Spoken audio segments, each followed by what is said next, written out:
ওই পেয়ারা মাখা বিক্রি করবে, মানে যে যেটাতে একটু ভালো কিছু করতো। আমরা ভাবতাম যে না কেউ চা বিক্রি করবে, তো সেটা কিন্তু আমরা যথেষ্ট ইয়ার্কি করেই বলতাম যে আমরা যদি চাকরি না পাই তাহলে আমরা এটাই করব। কিন্তু এই দিনটাও যে চলে আসবে যে একটা স্টুডেন্টের জিএনএম নার্সিং পাস আউট হওয়ার পরও তাকে এই খাবারের দোকান দিতে হচ্ছে, সেটা কিন্তু খুবই কষ্টদায়ক। আর এই যে লেখা আছে জিএনএম ফুডওয়ালা, তার মানে পেছনের যে কষ্টটা সেটা একমাত্র সেই জানে। হ্যাঁ, আমরা কিন্তু বাইরের স্টেট থেকে পড়েছি নার্সিং, টাকা দিয়ে পড়েছি, আমাদের কোনো পরিশ্রম করতে হয়নি, আমাদের কোনো এক্সাম দিতে হয়নি, আমরা জাস্ট টাকা দিয়েছি আর আমাদের ঝুড়ি ভর্তি নাম্বার দিয়েছে, আমরা জিএনএম পাস আউট করে গেছি। কিন্তু এই পরিস্থিতিতে দাঁড়িয়ে তাও আমাদের চাকরি হচ্ছে না।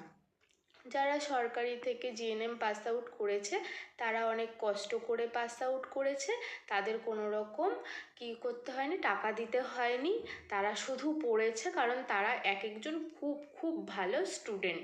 আর আমরা যারা বাইরের থেকে পড়েছি আমাদের কোনো নলেজ নেই, আমরা জাস্ট টাকার জোরে পাস আউট করে গেছি। তো সেই রকমই একটা গল্প আমি আজকে তোমাদের সাথে শেয়ার করব।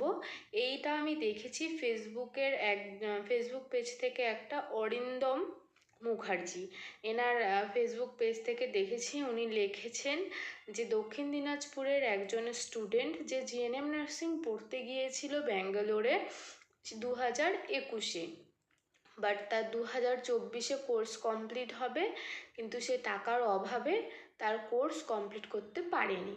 তাহলে তার কতটা কষ্ট হয়েছে যে তার সাথে থাকাকালীন তার সহপাঠীরা পাস আউট হয়ে গেছে, কিন্তু সে পরীক্ষা দিতে পারেনি শুধুমাত্র টাকার জন্য। তারপর সে নাকি তার বাড়িতে এসে এখানে একটা দোকান ভাড়া নিয়ে সে এই খাবারের দোকান দিয়েছে। তার বাবা মা অবশ্যই তাকে খুব হেল্প করেছে। তো সেটাই এই গল্পটা কিন্তু সেখানে শেয়ার করেছে। তো আমি তোমাদেরকে বলতে চাই যে যারা বাইরের স্টেট থেকে জিএনএম করেছে তাদের জীবনটা কিন্তু খুব সহজ না, তারাও অনেকটা পরিশ্রম করছে এবং অনেক কষ্ট করে জিএনএম নার্সিং কমপ্লিট করছে। তো এই যে বাজে বাজে কমেন্ট করেছো আমার মানে ফেসবুক,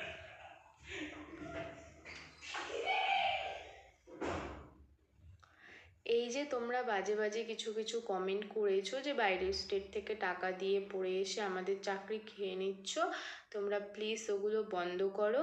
রাজ্য সরকারের তরফ থেকে কোনো রকম রিক্রুটমেন্ট ছাড়ছে না।